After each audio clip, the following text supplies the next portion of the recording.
What do people say about you when you are not there? Let's find out through the power of psychology, the power of psychometrics. It affects everybody's psychology. Everybody in this room is subject to psychology, or for short, let's refer to that as psycho. So what I'd like you to do is turn to your new psycho friend, the person next to you. Turn to the person next to you. If you're sitting between people, choose the person you prefer to turn next to you.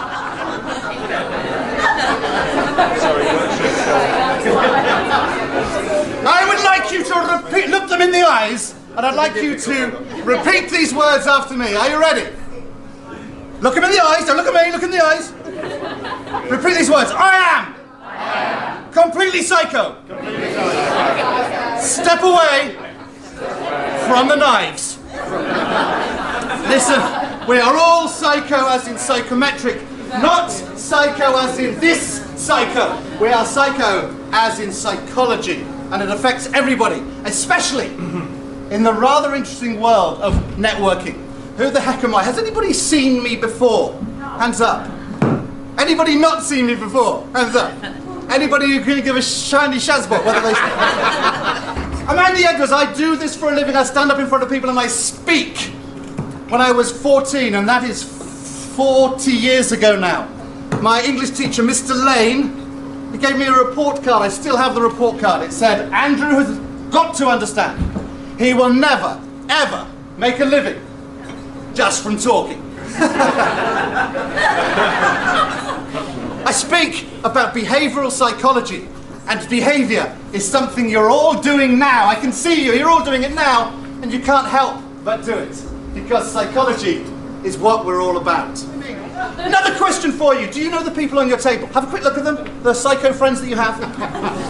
Have a quick look at them. If you now know them, what I'd like you to do is one of you come up to the front, and for the other people on your table, I'd like you to line them up at the back of the room in order of preference. The people you like over there, and the people you don't like over that way. Anybody want to come up and do that? No? Why not? Simple task. You over there, you not so. No? I'm actually quite pleased that nobody wants to do that, simply because... Oh, we got somebody, oh my goodness. We got two people who fancy having a go. Would you like to come up? The reason why I'm a bit concerned is because the psychologists refer to these people that have no particular concern about the social impact of their behaviour as sociopaths. So please don't come up here and do that. And by the way, I also don't need to do that particular experiment, because we already do it. We have a hierarchy of those people we like and those people that, to be honest, we could just jog along with, and those people we could really do without.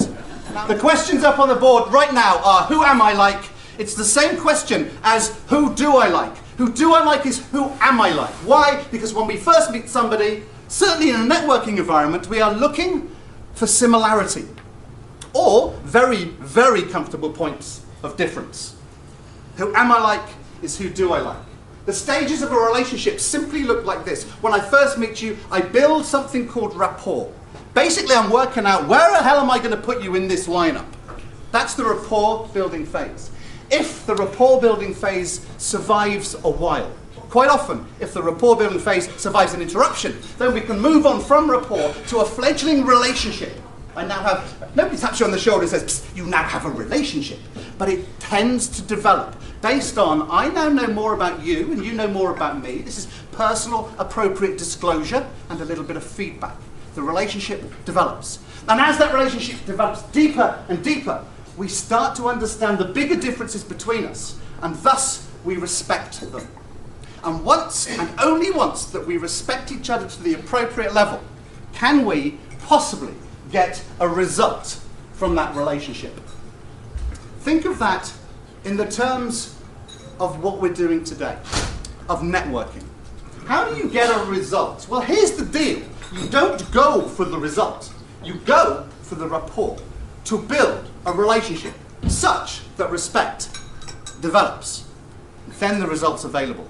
And this works in many, many different aspects of people's lives.